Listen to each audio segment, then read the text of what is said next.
So it's Utah Tech Week, and I am with CMO Zen, a professional CMO agency, and I'm here to present our speakers today.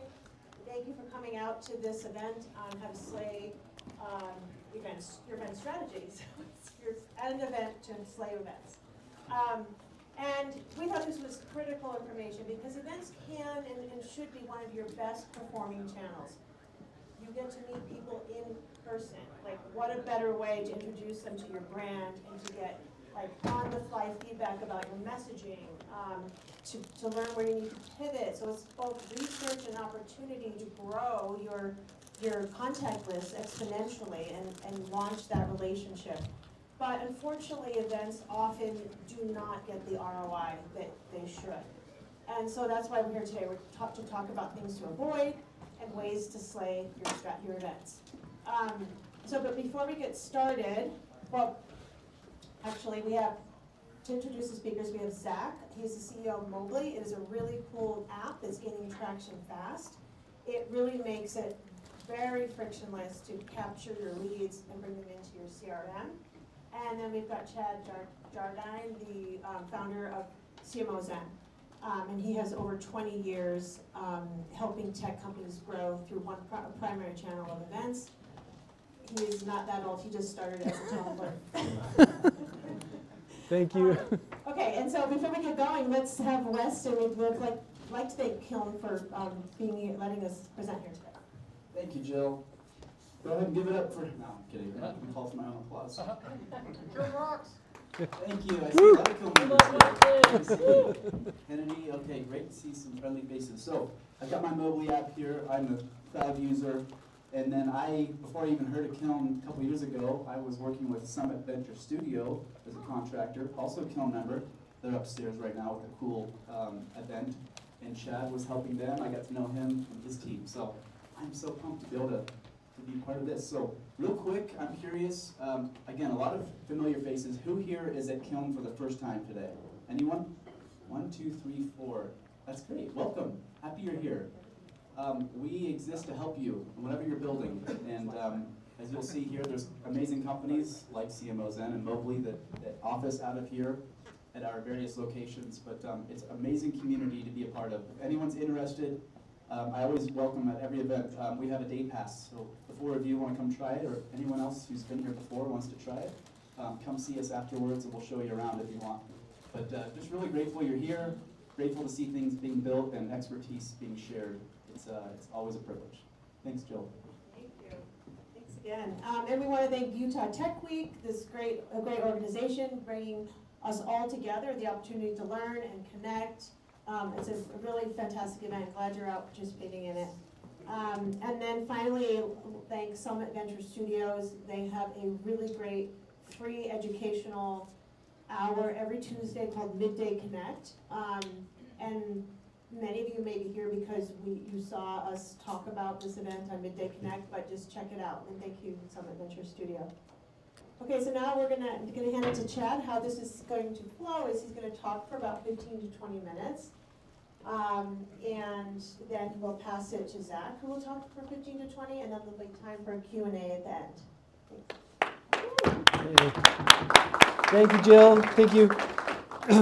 I'm excited. Like, it is kind of meta to talk about events at an event, isn't it? Like, I'm excited about this. Excited to talk about events. This, specifically, we're talking about events, not event marketing in the sense of hosting your own events, but attending trade shows and conferences. So events is just big. This is as narrow as we could make it. And also, how can it be narrow, right, if I'm talking about 16, like that's ridiculous. 16 things, like I can think of maybe 3. So I'm gonna try to deliver a high information density. So I'm gonna go through a lot of stuff. It's okay if you don't catch everything. I'll have notes and handouts that you can download for free after the event. So we'll have lots of resources for you. Excited to participate with Zach and Mobley. They're doing amazing things. I'm not gonna go too much into it. He'll tell you about it, but it's really cool. And Mobley's got a special running now for Utah Tech Week, so you can check it out.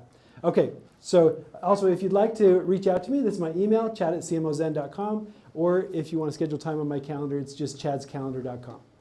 Because we're marketers, we do clever redirects like that. You know? So if you don't know me or haven't seen me before, This is my background. So I've spent, 20 years in marketing as a head of marketing for companies in different industries, mostly tech, but also some retail, some manufacturing, some real estate, but also fintech, ed tech, and other B2B SaaS companies. And then I've also done a little bit of teaching. So I teach a course in venture capital at the University of Utah. Mostly MBA and Master of Finance students just take my course there. And then I also taught marketing at UVU for a number of years. So hopefully after all of that, I got something to say. You guys will be the judge. So to start this off, this isn't even a strategy. It's just kind of a little bit of a mindset. And that is that an event isn't an event. What do I mean by that? I mean the event isn't really just this sort of one moment in time, right? Really what is that moment in time is the excuse to market to that audience before, during, and after the event. That's what's so great about the event. You build to the event and you follow up after the event and then execute during the event. So I'm going to organize these strategies in pre-event, on the floor during event, and post-event strategies just to kind of keep those straight. Okay, jump into pre-event. Also, thank you to Susan Sarandon for posing for our stock photo today. That was nice. In the beginning, how do I decide which events to go to? Right? So here's some criteria to make that easy. This event calendar template is available in the download page that I'll give you the link to at the end. The first thing is that what we're trying to do is find a concentrated group of our ICP and personas. Who's our target customer? If that doesn't work, the rest of it kind of falls apart. Right? Now sometimes you go to an event and you're just guessing, like you don't know for sure. But we need a match between our ICP and the event attendees. The others are really about cost. Because in order to get my ROI up, hopefully I'm going to keep my cost low. So I'm going to start by looking at what is the cost to attend an exhibit at the event, or whatever level of sponsorship I'm doing, divided by the number of attendees. That tells me roughly, how many impressions can I get per dollar. Then what about all the stuff I got to take? I might have to design and build a booth. I might have to bring a bunch of event materials. I might need to bring giveaways, and all of that adds up. So I'm going to rank order that by cost. And then probably the biggest cost is actually getting all my people out to the event, right? The labor cost, and flights and hotels. Oftentimes that's the most expensive thing about doing an event. And so if an event is closer to home, like I love doing events like in Denver, right? So I can fly there for like $30. It's great. But that way I can get a rank ordered list by cost, and that can tell me which events I should go to. Also on this sheet, you'll notice there's like a commit column. Sometimes it's nice to start with all the events I might possibly want to go to. And then as the year evolves, you make your commitments based on the timeline. Okay, I'm also a big fan of a formal kickoff meeting for events. This is another downloadable that we'll have after I get done. But do a formal kickoff meeting. At the event, make sure that you cover the RACI criteria or some other methodology for responsibility. RACI stands for responsible, accountable, consulted, and informed. And you want everybody to have their assignments. This is a project management task. You need to have a communication plan. How many emails are we going to send before this event? Who to? Are we going to do invites to special one-on-one meetings? Are we doing presentations or pitches? Are there special offers? All of those things need to be communicated to the audience. Are there cross promotions? Are there other vendors there that are not competitive to us, that are complementary, where we want to be sending traffic to their booths and them sending traffic to ours? That's got to be coordinated. And then review what happened last year. So if this is an event you've been to before, go back in your notes. These things fade over time, right? It's like, oh, this was a great event, but we didn't get very many leads. Well, that's because there was a huge snowstorm, whatever that looks like. You want those notes to refer to. Do your homework, right? How's the event floor laid out? One of the things I like about it, if you know you're going to an event, usually the earlier that you book, you get, it's kind of a first come, first serve in your tier of space, right? So look at the floor, right? Get a little bit of a war room mentality going. Where's the traffic going? Are you back in some back corner? Are you out where people are moving back and forth? Is the traffic going to be coming to the exhibit hall back and forth from sessions? Are there plenary sessions that everybody will be going to? Map that out and see where that goes. Look at the speakers, trends, and topics and see if you can dovetail your content to match with what the themes are across the event. Social channels. One of the things I love about social channels, like if I'm on Instagram or Twitter and X, usually the audience that's attached to the event that's on that channel is way smaller than the whole event. So that means in that space, you have an opportunity to kind of be a big fish in a small pond. Use the event hashtags, track what people are talking about, piggyback on those things, invite people to the booth. I'll show you a couple of examples here in a sec too. And then also map out the timing. When are the program breaks? When is there going to be surges at your booth? Nothing's worse than having a surge and that just happened to be the time you went to the restroom, right? You miss all the traffic. The event behind the event is what I like to call all of the ancillary things that happen at an event. So maybe you're going to host or attend an invite-only dinner that's attached to an event. Maybe you're attending after parties or networking events that are kind of bolted onto the main event. One-on-one meetings, like if you can schedule those with prospects, the event is a great, like they're going to be there and you can line up a bunch of those and do them all at once. And then the last one I also really like. So I did this at GoReact several times where we would host like our user conference in conjunction with an event. So we knew that all of our customers were going to be flying in. And so we would make an event that was the day before the event they were flying in for. And then they just come a little bit early. We do our user conference. They don't have to schedule different travel, pay for different things. It was a great way to get in front of those people. Leverage key people at the event. It is so easy. It's like, oh yeah, I kind of booked the event. I never actually talked to the event organizers. But a lot of times, if you're talking to the event organizer, you're like one of like 3. And so when you talk, they have ideas, right? They want their event to be successful. There's a lot of times I've introduced ways to get more traffic to the exhibit hall just by having a conversation with the event organizers. It's a great contact to be. And sometimes you call them and they got everything buttoned up, and it's one extra call, but it's worth reaching out. Speakers. Speakers at an event are also potential leads or potential partners or influencers for your marketing. So find out who they are and is there an opportunity to speak to them. Can you go to their event, support them in their speaking session in order to get their attention and talk to them about other things, right? I mean, what happens after every session? The speaker waits and talks to whoever wants to talk to them one-on-one. Influencers, it's a great place to mine an event for people who may want to carry your brand. And then finally, customers, especially with ed tech events. Why do educators go to events? A lot of what they're doing is presenting their research. It's a part of their building their resume as an academic. And so if they're speaking and they're already a customer, then it's a great opportunity for the social proof of going to their session, asking them, hey, do you care if we put up like a pop-up banner outside of your session and just promote ourselves a little bit? Or do you mind if we come join you after the event and talk to people about our tool that you're using to be successful in your career? Piggyback on the event promotions. So sometimes you want to get the list if you're okay. I think that's my next one. It's all about the list. It's really all about the list. Sometimes events are stingy about the list. That means that sometimes they'll be doing promotion for you. They'll say, well, do you want to jump in? We'll send an email to everybody who's attending, but we'll send it for you because we don't want to give you all their contact information. Well, do it. That's usually way cheaper than any of the sponsorship levels.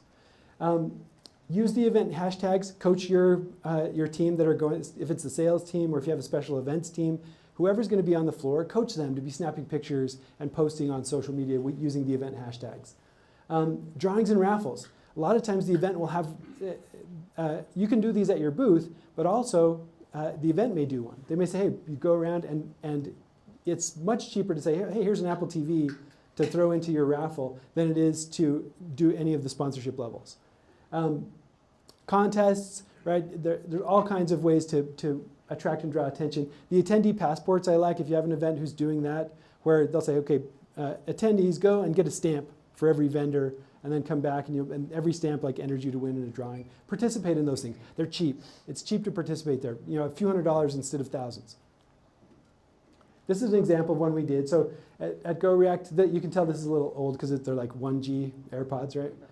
But it was entered to win. Now, so we had this little box. You drop your business card in there. But what if I'm using Mobley? We're in the modern era. We're not using business cards. Bring some blanks. Let people fill out their business card to enter, and then zap them and get their card in your system.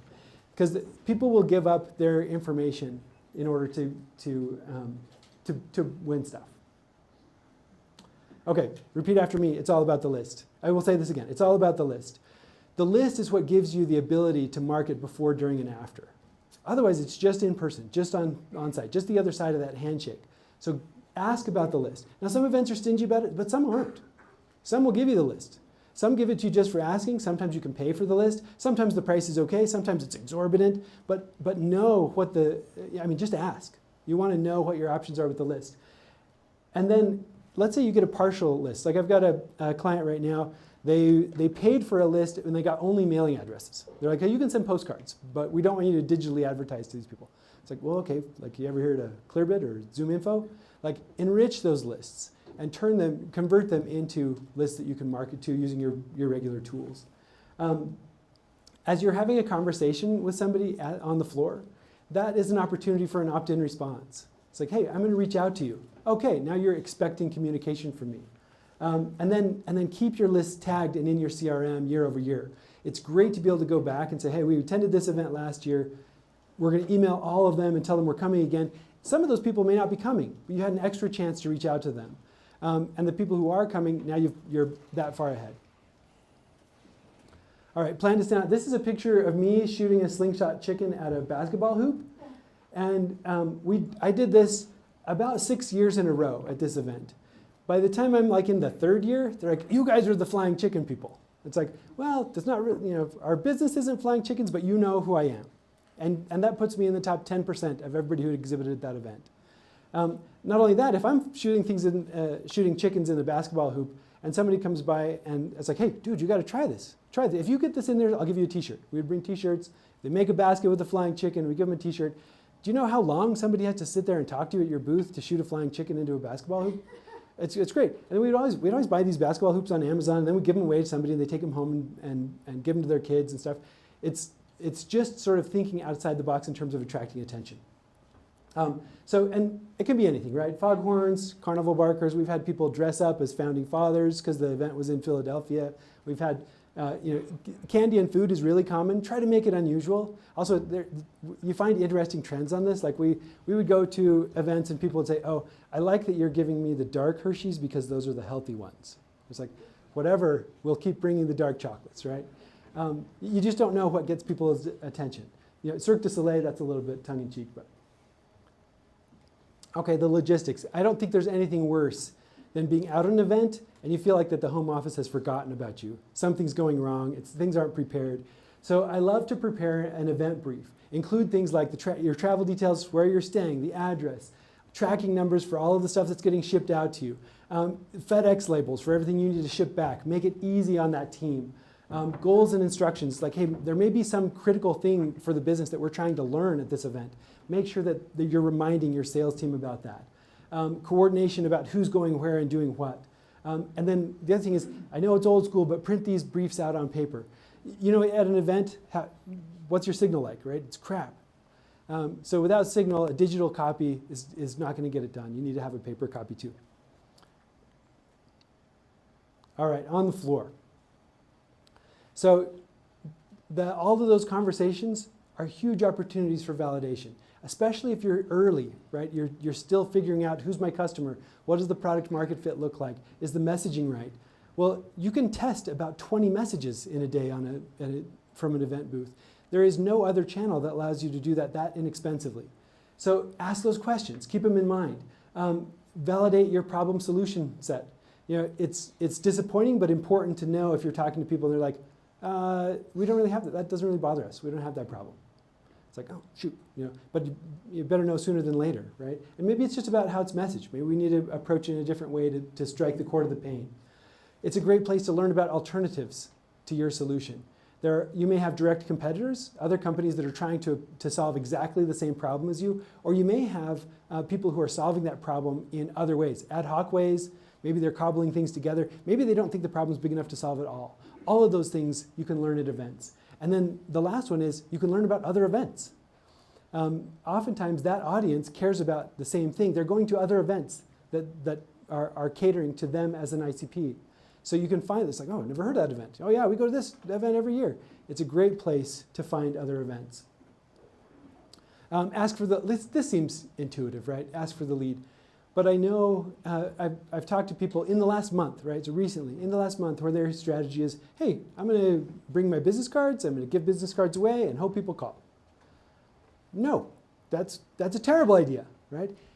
be upfront enough and ask about it. And if it's difficult to ask, then practice your on-floor approach. The ads method is something that a sales lead at one of the previous companies I worked for developed, and it's really loosely based on the AIDA strategy for print ads. It's, what am I going to do to get attention? What am I going to do to get somebody to come talk to me at the booth? When they come talk to me, I'm going to do discovery. That's the first D. I'm going to ask more questions than statements that I make. Finally, I'm going to demo them the product. And then in the end, I'm going to have a next step. S is for steps. That's the ads method. It doesn't have to be the ads method. You can pick anything that works for you. But practice it beforehand. So when you're on the floor, you're not missing some of those critical things. And then the middle one there, that's written a little bit funny. I prefer to qualify my events versus qualifying people at the event. If I've qualified an event and said, hey, I think most of the people at this event are going to be my target audience, then I don't want people spending a lot of time saying, oh, that's not a good customer on the floor. I can always filter people out afterwards, but it's really hard to add them back in. At the event, I want to just come one, come all, get as many people as I possibly can. And then the last one, ask for referrals. It's amazing how many people go to an event in teams. Not just their coworkers, but it's like, oh yeah, I'm here with such and such that is at this other company or this other university. And we always go to these together. It's like, do you think they'd be interested in this? Well, yeah, it's just keep that question in mind and don't forget to ask it. Don't take lame swag. How many have seen lame swag at events? The rest of you are just fibbing, right? And so here, this is my criteria for trying to make swag not lame, right? In fact, there's some great swag over here, right? Just going to give a shout out for that. Great swag. Has to be cool and not suck. It's amazing how much that standard works for just about everything in marketing. Is my content cool and doesn't suck? Okay, then it probably works. You know, and is my swag cool and doesn't suck? That's going to be okay. Is it memorable? Is it persistent? Does it have a high perceived value? And does it relate to my business? If I can hit on all of those, sometimes you can't, but if I can hit on all of those, I'm like cooking with gas. I'll give you an example. At GoReact, we did these little magnetic phone mounts. So you'd stick them in like the vent of your car, stick your phone there. And that was good for us for all of these reasons. It was memorable, because they didn't see them. It's not like everybody, pens and notebooks, right? I pick these up all the time because I give them to my kids, but I don't even remember the companies that are on them, right? This was memorable. It was persistent. I'm sticking it in my car. I'm looking at it every day I drive. Does it have a high perceived value? The perceived value is about $15 on those, but we paid $1. So that was great. And does it relate to our company? We did a video coaching software. So being able to look at my phone and have mobile access, that related. All right, I don't have bullets for guerrilla marketing because guerrilla marketing is so broad. But here's just a couple of quick examples. Guerrilla marketing should be interesting, fun, and clever. It should not be annoying, rude, or harmful. Most of the time, guerrilla marketing is best to ask forgiveness versus permission. Sometimes you'll get an event that's really thorny about this, but also event coordinators don't last forever in those jobs. Like they'll move on and you'll get another shot.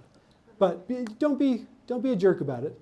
But also, a lot of times there's this gap between the event organizers and the venue, and they don't really know where each other starts and stops, and that's a great place to slip in some guerrilla marketing. So these pictures are for a couple of examples we did. One was just like fast signs, right? Went to fast signs, got a bunch of window clings that said, meet us at booth such and such, and these are actual signs, but we just put window clings up on the urinals in all the men's bathrooms. Boom, boom, boom, boom, boom. And people come to us, we saw what you did in the urinals. It's like, oh yeah, well, let me tell you about what we actually do. It's like, oh, okay. Another thing we did is sometimes, right, you have a booth and you're way in the back corner because you decided to go late. So we got these floor graphics, right? We probably spent $40 or $50 on little sticky arrows. And then you just get there early, step out of the elevator, put an arrow down, go this way. You get to every junction on the floor, put an arrow down. It has our logo on it. They know who did it. And sometimes people are like, what is this? And they take them and throw them away. It's like, it's okay. Tomorrow they won't, you know. And people are able to find you out in your back corner where you're throwing chickens in the basketball hoop. All right, post-event strategies. So I know that Zach has some things to say about this, so I'm going to be really brief about this. Don't neglect your follow-up, right? You should follow up in person. And even though the nurturing is like kind of a long tail thing, you should still do it. But even though the exciting follow-up is like, who can we snag right now? Just don't neglect the follow-up. Because you get back from an event, right, and it's like, oh, My goodness, that was, you had all this effort, you spent all this time away traveling, right? You're up early, to bed late, and so it's easy to stop when you get home. But you don't. That's where you make all the gravy. Another thing is mind the program. So it used to be that programs were all printed. Now a lot of times they're online or they're done in event apps. Mind them. They're full of information. A lot of times the attendees are there. Oh, I want to meet with so-and-so. Pull those names down. You may see the speakers and the topics. You can find all these things just in the program. So find prospects, find leads, find influencers and partners, find the language of your target customer, right? Because when people write their blurbs about their speech, they're using the language that they use to talk about the topic. It's a great place to find that. Personalization for cold outreach. Find ways that you can talk to people directly. Oh, hey, I saw that you exhibited at this event. That was a great talk. Here, here's what we are, what we do. And then finally, a YouTube playlist. This is ASU GSV actually does a particularly good job about this. But every year, right? This is a relatively expensive event to attend. It's got a lot of people that go, and every year, right? The next month afterwards, all of the sessions are posted on their YouTube channel. Well, maybe before I go to an event like this, I want to see if they have that. Look at what those sessions are like, and pull that. It's like, oh, hey, I can relate to these themes. These speakers were speaking last year. They're speaking again this year. They may be influencers in the space. All of that is just in the program for the taking. And last of all, postmortems. So this is another one of those things. Just discipline yourself to do postmortems after events. Come back within a week. Try to get everybody who went to the event, everybody who touched it, to get into a room for an hour and just list all of the things that happened. So capture good and bad. The biggest question is, should we go and do this event again? But then afterwards, what should we do that we maybe didn't do? Or what should we stop doing that we did? And then how should we plan that for next year? There's also a downloadable for this, just a sample agenda for your postmortems that you can take a look at. I'd like to just have this running Google Doc. I don't separate it by events. Just every event I just put in there, and all the notes from the postmortem, get as long as it wants to be. Then every time I'm looking at an event in the future, I just go to that document, right, Command F, search for that event, and look at what happened the previous year. It's really helpful, and the continuity is great. Okay, so I'm faking you out. I got to 16, but I have 2 bonus strategies for you. This is what we call a digital drop-in. And what it is it's essentially a paid social, right? So Meta or LinkedIn ads targeted at the event. And so here, I'll walk you through the Meta process. Meta used to have this thing where you could actually target people who had traveled into the zone from like 100 miles away or more. They've kind of stopped that now, but this still works pretty good. I'm going to grab a lookalike audience, and then I'm going to drop a pin. So this is going to advertise to anybody who matches this audience who is within this radius, right? So the reason they do this is for like local coffee shops, right? It's a way to use Meta ads if you're a local vendor. But the hack works great for events. So now this works terrible in Orlando or Vegas, where you've got like a bajillion events going on at once. But if I'm in Nashville, gold, right? And then I'm saying, okay, I'm gonna run my ads on stories and reels or whatever makes sense. And here's an example of an ad that works really well at these. So Flashlights, these guys are a great ed tech company locally. And what can I see at the beginning? Oh, I'm gonna call out the event. So now, because there are likely to be people caught up in that net that aren't going to the event. If I put the name of the event on, they'll know. They can self-opt in to it's for them. Visit the Flashlight Learning booth, number 202, and say the code word unicorn to get a free Starbucks gift card. People come. Hey, unicorn. Oh, here you go. Here's 25 bucks. And now let's talk to you. We will do sign-up forms for drawings, all kinds of things like this. And typically, it gives us about a 10% lift in the total leads at an event. It's not something that you want to bank your whole event strategy on. But 10%, like at GoReact, our average cost per lead at events ran between 80 and 120 bucks. So let's say we got 50 leads at an event. We might get 5 more with this strategy, and our cost on those is usually 5 to 10 bucks. So they're cheap enough that it actually helps your ROI at the event. Okay, and the last one, this is kind of counterintuitive, but go but don't go. Register for the event, get the list, even do the digital drop-in ads, but don't pay to have your people attend. Just register and then, peace out. It's worth it sometimes to pay a registration fee just to get the list, or to get access to the event, or just to be able to advertise around the event. and you don't even have to spend the money of going. Now, if it's valuable, go. But if there's an event that's on the fringe and you're considering whether or not you should go, you can always try this, right, and see how that works. So, okay, this is all of these strategies are in this little leave behind, and you can download this and all of the other resources at this URL, right? cmozen.com/UTW-events-2024. And that's it. I'm going to pass it over to Zach. Thank you very much.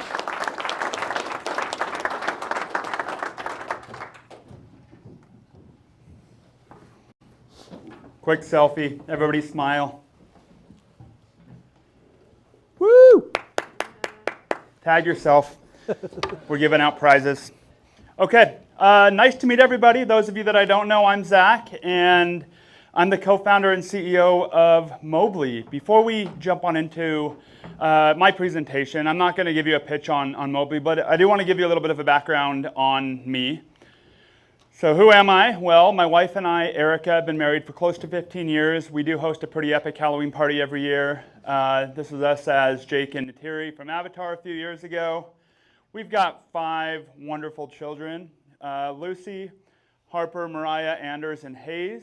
If you are connected with me on social, you'll see Hayes all the time. He's our honorary mascot. He comes into the office and draws construction vehicles all over everything, erasable and non-erasable. Yeah, he's the worst, but he's also the best. My nickname is Zaccident. I've been hurt a lot. I've got bone-on-bone arthritis in my knee from an old college basketball injury. I got rhabdo running a marathon and spent a week in the hospital. This is me after crashing in a wave in Hawaii. Ruptured my spleen, lost 20% of my blood, spent a week there with the homeless dude as my roommate. Quick tip, if you get hurt in Hawaii, make sure you are on Oahu, where there's actually a decent hospital. Don't do it in Maui. And then again, I'm co-founder and CEO at Mobley. We started because like all of my companies that I've worked for a lot of the local success stories, some pure startups, private equity firm for 3 years before starting Mobley. We spend a lot of money on events, and then we find out we have to spend a lot more money renting lead retrieval, and they suck. They suck. They don't integrate with anything. They're dependent upon registration data, which is oftentimes crap, full of typos and burner accounts and things like that. And it's a process training people on something new for each event that you go to. So we built a solution to that. I've got a handful of my team members here. Raise your hand, Mobley team, that's here. Kevin and Christian from sales. Carrie there in the middle is our head of engineering. So if you hate the product, it's his fault. If you love the product, it's my idea. All right, so let's dive into it. I want to know who here works in event marketing. Raise your hand if you are specifically an event marketer. Okay, we got a couple. What about generalist marketing that has some oversight into events? A handful more. What about revenue, or you're a founder and you have some level of oversight into event marketing? Keep your hands up. Everybody that's raised their hands so far. Okay, I want you to keep them up. Keep them up all the way. Next question for you. Are you succeeding in events? Do you feel like you're doing a good job? Most people are keeping their hands up. I expected that. So last summer, we did a little ad hoc poll of 50 event marketers. And we asked them, are you succeeding? Is your team doing a good job? 49 of the 50 said, yeah, we're crushing it. We are doing a great job. We're getting lots of leads. People are enjoying the booth. The salespeople come back saying what a great success it is. So I'm going to ask you a follow-up question to that. What would your CEO say? Think about that for a second. Would your CEO say the same thing? Would they say you are crushing it? Does your relationship look like this? Not saying you have to be like fraternal twins with your CEO, but are your numbers going up? Are you guys happy with each other? Or does the relationship look more like this? And you can ignore the OpenAI extra digit. That's the clear indicator of AI, and the second tablet, the one that he's not even looking at. That's weird. I tried to do more and more and more, and it just kept getting worse. So I went back to the marketing dude with the funky teeth and the 11-fingered CEO. Okay, so which one is it? Is that your relationship, or is it this one? I'm gonna wake some people up here. This is from Deloitte last September. 94% of executives think their event strategy is crap. 98% of event marketers say, yeah, we're crushing it. 6% of executives agree with you. A lot of you, your job is on the line and you don't even know it. Your CFO is sitting there saying, what are we doing with events? Like, we are not getting the ROI that we want. It's kind of crazy. And it's also not surprising to me, again, as the founder of a company that services these types of people, event marketers are by far the least serviced with technology, yet they hold by far the largest piece of marketing budget. So I'm assuming that's why a lot of you are here, to learn how to do it better, to show ROI and get more of it. Okay, let's dive in. Number one, sending the wrong people.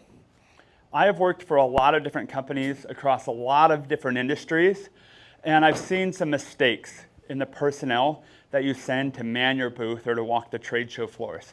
Typically looks like this, especially when you're working for a bigger enterprise account. They're like, okay, we're going to have some big technical buyers there, so we need to send our sales engineers, and we need to send our product team, and we need to send our lead developer. Anybody been a part of that where they send a whole bunch of technical people to the event? Okay. What about your senior enterprise field salespeople? We've got big expensive deals here. We need to send the people that close the big expensive deals. And then we need to send our VPs. Our VP of HR wants to go. They're a big wig. They need to be there at the event. The VP of engineering, absolutely, they should be there at the event. I'm here to tell you that that's not the best strategy. Okay? These are the people that you should be sending. Time and time again, your ROI will be much higher when you send young, hungry people, when you send AEs that are used to closing a high volume of accounts, even if the people in attendance are not their key accounts, and founders. Anybody have a guess as to why these people are better than these? Please feel free to shout it out, whatever. It's a lot of work. They put in the work. They're hungry, okay? Their livelihood depends on conversations. These people, their livelihood depends on having conversations. These people, not so much. A senior AE might have 50 named accounts, and if that person walking up to the booth is not one of their named accounts, I guarantee you they won't give them the time of day. Time and time again, I have seen that. I have seen that as that senior AE's boss, standing next to them and them not giving two craps about that lead that is interested in chatting with them. It's just baked into their DNA. That's what salespeople are good for. We're looking out for number one, and I don't fault them for it. If they aren't getting paid to close the deal for that person that just walked up, why in the world should they care? Unfortunately, most salespeople, they're not great team players, and that's all right. Lean into their strengths and find the people who care. Comp them on that as well. Okay, product experts. Unfortunately, most just aren't as extroverted as you need them to be at booths. If you have 20, 30 people, sure, bring a couple of them, but don't bring them if it costs you these people. It's not going to be as effective. The number of deep technical demos you do at your booth is a lot less frequent than you might assume. You don't need to have every one of your sales engineers there at the booth. And then if the VP isn't a selling VP, then probably leave him home. Unless you're an HR tech and you're at HR tech, then by all means bring your VP of HR to speak the same lingo with people. These are the people you want to bring. Okay. Number two, not doing pre-event outreach. Chad talked a lot about this as well. I have a rule of thumb when we go to events. If your team hasn't chatted, actually conversed with 10 attendees and pinged at least 100 before the event, you've lost an opportunity. Just set a goal. Doesn't have to be this one. This is my rule of thumb. But every time you go to an event, you should be doing pre-event outreach. The worst thing that could happen is people will recognize you and have just a little bit more likelihood of wanting to walk up and chat at the booth when you have 30 other people that are trying to vie for their attention at the same time. Number three, relying on marketing drips for follow-up. Raise your hand if you went to Slope Summit. Half the people? Okay. Raise your hand if you got your badge scanned at Slope Summit. Okay. Good handful of people. Did the follow-up look like this? No offense, marketers, It's bad. It's bad. I'm going to tell you a story. AAISP, they rebranded. They got bought by Corporate Visions, and then they rebranded the AAISP, which used to be American Association for Inside Sales Professionals. Big mouthful. They rebranded to Emblaze. So one of our advisory board members was exhibiting at this show this past April, had an extra ticket. He said, Zach, you're a young, scrappy founder. I'm an advisor. Why don't you come use our extra ticket and walk the floor and network with potential partners? So I did. And at the time, there were 3 of us on the team with no budget. We had about $1,000 in MRR. And I'm just there to network. These are my people. I've been amongst them my whole career. I know most of their companies. There's a potential integration partnership with a lot of them. So I'm walking the booth and talking with a lot of people. And there was one company where I flat out told them, guys, I'm not your buyer. There was a software that maps territories. Okay, they map field sales territories. Said I am not your buyer at all. I am a young founder. I don't have salespeople yet. And when I do have salespeople, we are not going to have territories until we absolutely need them, which is going to be like 4, 5, 6 years in the future. But a lot of our customers or potential customers, we got $1,000 in revenue, potential customers absolutely have field sales. And they absolutely will be utilizing Mobley outside of events, but also just in their face-to-face interactions. So I think there is an opportunity to chat partnership and integration, and we'll front the cost of that. It's not going to do you a whole lot of benefit to pay to integrate with a tiny little startup like ours, but I'd love to have a conversation. And then I got some crap like this 10 days later. Thanks for stopping by our booth and showing interest. I'd love to get set up with a demo, blah, blah, blah, crap. As Matt said, unsubscribe. Never followed up. Really sad because we're doing a lot more revenue than that now, and they could be a really good partner, but they missed out on an opportunity to work with us because this is what their marketing team wanted to do. Don't do it. Okay. Here's why. Okay. You spent $100,000 on exhibitor space, booth properties, team travel, and swag, all in order to have a great face-to-face conversation with the right buyer. Do you really think following up 2 weeks later with a generic marketing email leaves the right impression? No, it doesn't. Okay, mistake 4. Assuming prospects need time to decompress before you reach back out. Very common misconception. In fact, I had a marketing leader that I used to work with that verbatim said this. It was so shocking to me that I wrote it down to remember it. We absolutely need to wait a week. They need time to decompress. They need to catch up on a lot of things they missed out on while they were at the show. Don't bug them for a week. I hope nobody here has that mindset. And I'm going to tell you why this mindset is bad. What's this? It's an AI-generated goldfish. So I have no idea if it's anatomically correct. Do you know what the average goldfish attention span is? It's 9 seconds. That's the human attention span, literally less than a goldfish. And it has dropped. That was 2000. This is 2023. In 23 years, our attention span dropped by 4.25 seconds. Literally, a freaking fish in a bowl has a longer attention span than us. And if I am walking a trade show floor at, let's just say Dreamforce, okay, because we're a sales tech platform, there's over 1,000 exhibitors, a lot of which are selling very similar stuff. And I get scanned by, let's say, 100 people. I don't remember you from Adam. If you wait a week, I definitely don't remember you from Adam. Don't do it. Follow up immediately. Okay, mistake 5. Going back to the hotel to rest up. Anybody ever been to a big, long show and it just takes everything out of you standing on the trade show floor all day? You burn 250 calories an hour working a trade show booth. If it's an 8-hour show, you're burning as many calories as you normally eat in a day. Unless you're me, I eat a lot more than that. That's what most reps look like. Maybe your team doesn't wear a suit, but they go back and they crash right after the show, and that's a huge missed opportunity, as Chad pointed out. Don't do it.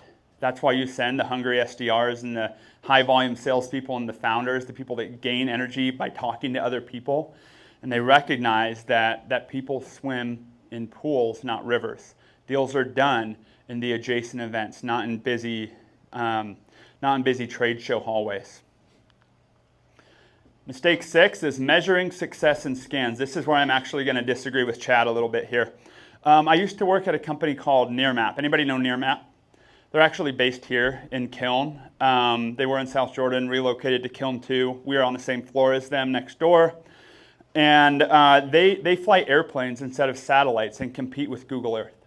So they capture high-resolution aerial imagery, but because they fly airplanes, they can't capture like the whole world like a satellite can.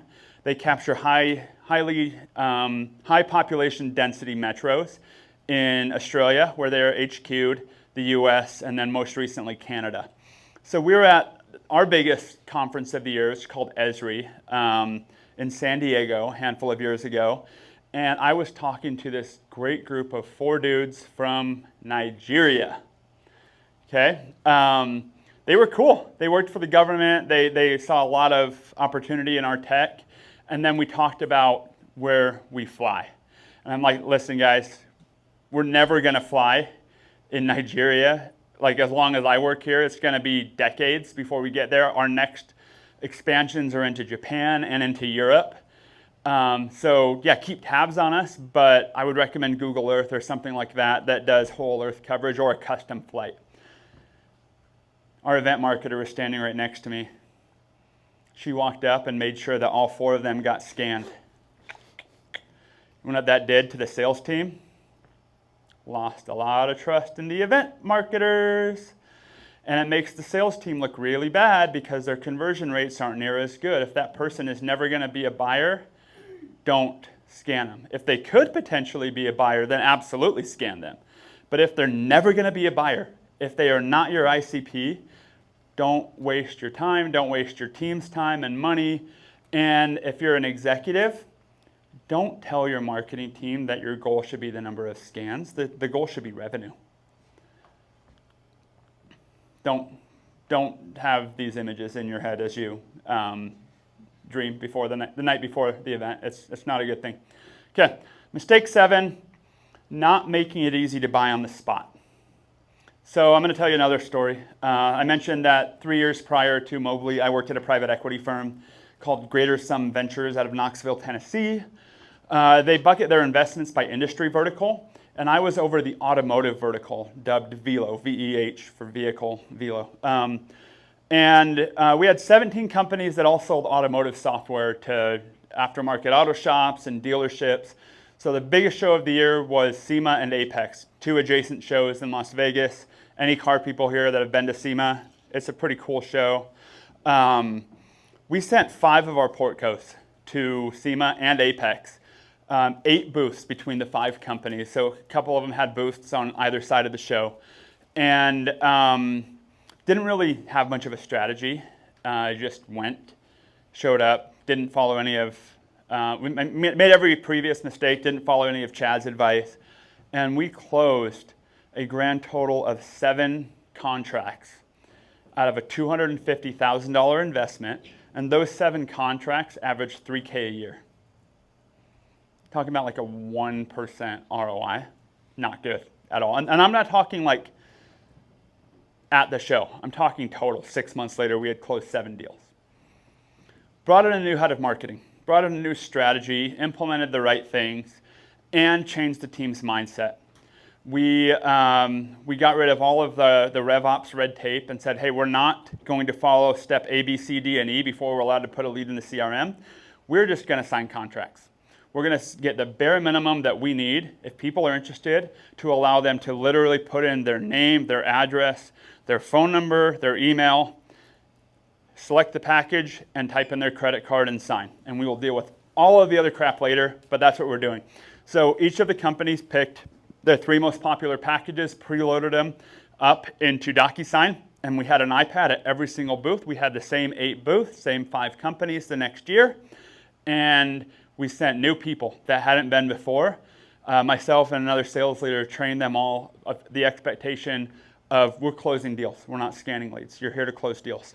We closed 125 deals on the same budget the next year, 60 of them were signed before the trade show ended. Literally just a matter of changing the mindset and assuming that we would be able to do it. So don't walk in there thinking that this is something that people need time. They're here to meet. They're not here to do business. That's a lie. 82% of all trade show attendees across the globe have sole buying authority at their company. They can buy whatever the crap they want. 82%. Okay, so don't go in there assuming that people aren't ready to buy. Send people that are able to ask and train them to be able to ask for the deal if your product is one where people can do that. All right, so just in summary, send hungry, outgoing people whose livelihood depends on good conversations. Number 2, pay for attendee list, do social listening, reach out to last year's scans, etc. Just set up as many meetings as possible ahead of time. Use phone. Swim in pools, not rivers. After parties, dinners, etc. are where deals are made. Of those 125 deals we signed, one of them was a 25 location shop chain. We hosted a party. They came. I chatted with them for 90 minutes. They signed the next week. So like host parties, go to parties, they work.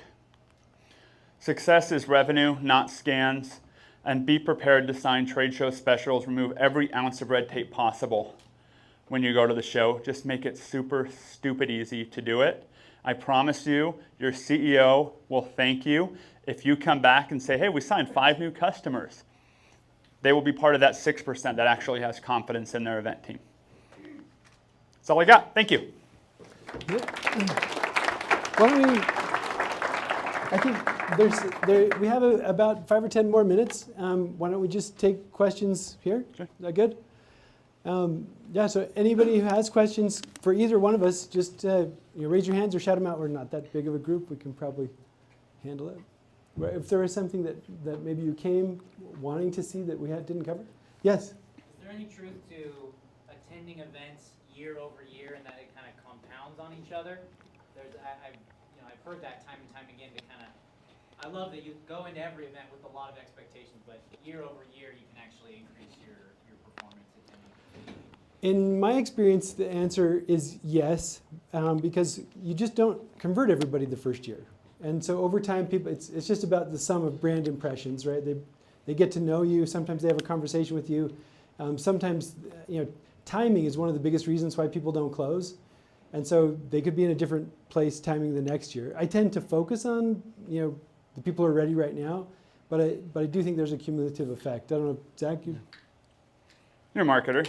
You know how many times it takes people to interact with your company before they are willing to start a conversation. And that 1 year that they don't buy is one of those interactions that will lead them to trust you a little bit more the next year and the year following. I've also done a lot of events where they're smaller and more tight-knit. Going back to automotive, there's this weird thing in automotive called auto training institutes. Like most auto shop owners, they're essentially mechanics that happen to own auto shops, not necessarily business people. Not all the time, but a lot of the time. And they are willing to pay like $20K a year for a former shop owner who now runs a training group to tell them how to run a business. It's essentially paid, very expensive group therapy because they will put them in the very creatively named 20 groups with 19 other shops that aren't competitive with each other to just talk about different things. And then they host an annual user conference. 600 people will go, but the same 600 people go every year, and the same exhibitors go every year. And first time one of my companies went, people didn't want to talk to us. They're like, they're not part of our club. Went the next year, had a few more conversations. The next year we had like 8-9% of their entire user base as customers. Everybody loved us. Absolutely, there's definitely value in that. Yeah. Other? Yes. Any special considerations or ideas for startups where a lot of this is a team of one that's planning, prepping, attending, following up, and then maybe other people, but in a startup you're often alone. So what other considerations would you have or advice that you'd have for those teams? A lot of the things I talked about picking events apply when you're young and early and your budget is really small. Another thing that I would say is that sometimes your questions about the event are like, the event looks like it might be good, but if it isn't, like that'd be a really big loss for you if you just kind of went all in. And so if you have the time, sometimes it makes sense to attend an event first. Like you're going to attend for a few hundred dollars and get the lay of the land, see who's there, and you can get a lot of the learning out of an event just by attending without exhibiting or present. And you can still have conversations and whatnot. So. What he said. Also, you can do micro events. So, I mean, Mobley is a startup, right? Like right now we have 13 people. In September is our big trade show season. We had SaaStr, we had Dreamforce, we had HubSpot Inbound, we had Slope Summit. We didn't have the budget to exhibit at any of those. Like SaaStr wanted 100 grand for the booth. Huge. We didn't have 100 grand in revenue. But it's a great event filled with our ICPs. Same with Dreamforce. So we did a bunch of micro events. We hosted dinners. At Inbound, we actually rented out a ping pong bar and got like 5 other small startups to sponsor it with us. They all threw in $1,000, and we just hosted 100 people for a ping pong tournament. And it was like the best part of the show for them. And then at Dreamforce, we got like 15 tickets to a Giants game. And out of that one event, we got a reseller partner, an investor, and a customer. It cost us $600. Yeah, do stuff like that. Yeah. It's great. Yes. So when you guys think about events, is there any sort of like return benchmark that you like to have? You know, we're thinking about a number of events. We're kind of trying to back into what the return was. Is there kind of a threshold that you guys like to see?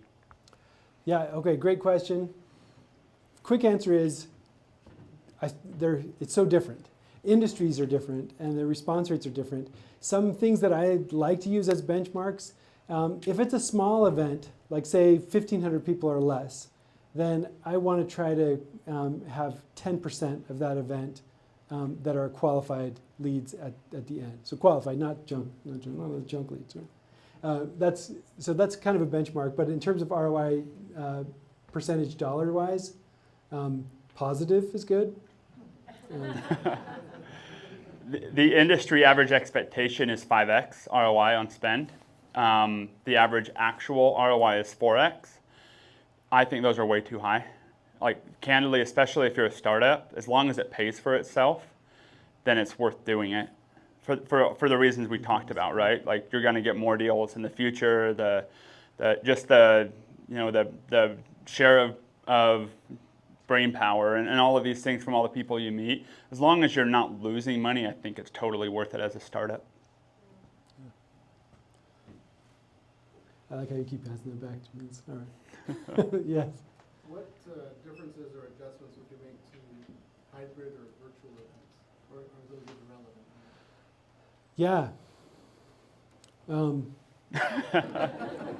Okay, so I wish my co-founder Chris was here. He was the head of channel partnerships at a company called On24, which is literally a virtual event platform. Huge pandemic darling. You know what happened to them the past 2 years?